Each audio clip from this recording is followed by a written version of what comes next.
వేసవి కోసం ఎదురుచూపులు. మార్చి నెల వచ్చేసరికి క్లాస్లో వాతావరణం మారిపోయింది.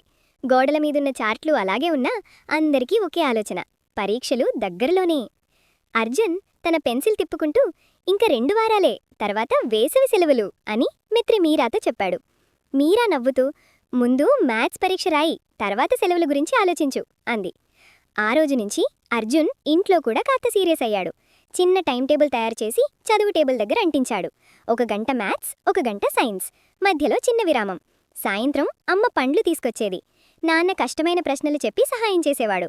కొన్నిసార్లు అలసటగా అనిపించేది, కానీ వెంటనే వేసవిలో క్రికెట్ ఆడటం, మామిడి పండ్లు తినటం, తాతయ్య అమ్మమ్మల దగ్గరకు వెళ్లటం గుర్తొచ్చేది. ఆ ఆలోచనతో మళ్లీ ఉత్సాహం వచ్చేది.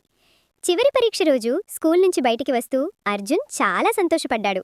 తాను బాగా చదివి తన శక్తి మేరకు రాశాడు అన్న గర్వం కలిగింది. వేసవి వచ్చేసింది, కానీ కష్టపడి చదివిన ఆనందం ఇంకా పెద్దది.